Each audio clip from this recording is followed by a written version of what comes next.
আসসালামু আলাইকুম বন্ধুগণ, তাজ রেসিপিতে আপনাদের সকলকে স্বাগত। আশা করি আপনারা সকলেই ভালো আছেন। আজ আমি আর একটা নতুন রেসিপি নিয়ে হাজির হয়েছি। হ্যাঁ বন্ধুরা, আজ আমি বানিয়ে ফেলছি নোনা ইলিশের মাথা দিয়ে তেলাকুচি শাক।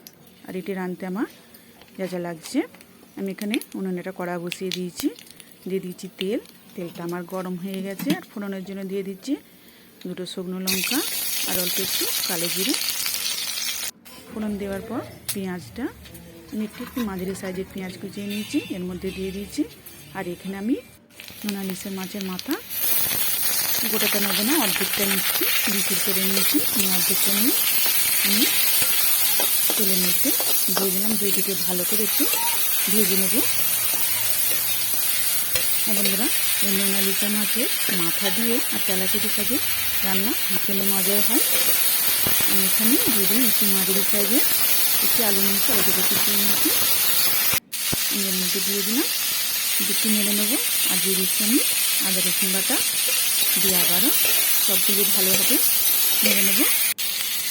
আর আমি এখানে মশলা নিয়েছি, মশলা লঙ্কার গুঁড়ো, হলুদ গুঁড়ো আর ধনে জিরে গুঁড়ো দিয়ে সবগুলি আবার নেড়ে নেব। আর আমি এটা দিয়ে দেবো অল্প একটু পানি, যাতে কি তুলে না যায় বা নিচে বসে না যায়। দিয়ে আবারও সবগুলো ভালোভাবে কষে নেব।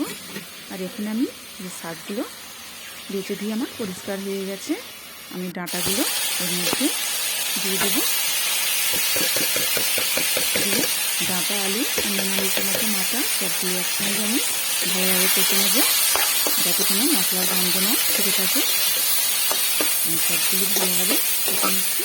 আর কষতে কষতে আমি নোনা ইলিশ মাছের মাথাটা পুরো ভালোভাবে মাখা মাখা করে নেব আলুর সঙ্গে। পুরো এটা মিক্স হয়ে যাবে মাথাটা। দেখুন আলুর সঙ্গে পুরো মিশে গেছে নোনা ইলিশ মাছের মাথাটা, পুরো মাখা মাখা হয়ে গেছে। একটা সুন্দর কালারও চলে এসেছে। এবার আমি এর মধ্যে দিয়ে দেবো সেদ্ধ হওয়ার জন্য পানি, দিয়ে এটিকে ভালোভাবে সেদ্ধ হওয়ার জন্য ঢাকনা দিয়ে ঢেকে রেখে দেবো। ঢাকনা খুলে আমি এর মধ্যে দিয়ে দেবো শাক। আমি এতে শাকটি দিয়ে দিলাম, দিয়ে আবারও এটিকে ভালো করে ঢাকনা দিয়ে দেবো। আমি এটিকে ঢাকনা দিয়ে দিলাম, আবারও ঢাকনা খুলে আমি এটিকে ভালোভাবে নেড়ে নেবো। আমি কিন্তু এখনও এই রান্নার মধ্যে একটুকু নুন দিইনি, যেহেতু আমার এটি নোনা ইলিশ মাছের মাথা দেওয়া আছে। আমি এটিকে শেষে আপনারা নুনটা দেবেন, কতটা নুন প্রয়োজন সেই বুঝে এটি চেপে নিয়ে আমি যতটুকু প্রয়োজন ততটুকু নুন আমি এর মধ্যে দিয়ে এটিকে ভালোভাবে নেড়ে নেব। নিয়ে কষে কষে এটিকে আমার অল্প একটু ঝোল আছে, তাই আরও একটু নেড়ে নেব। এটা আমার রান্নাটি পুরো হয়ে গেল।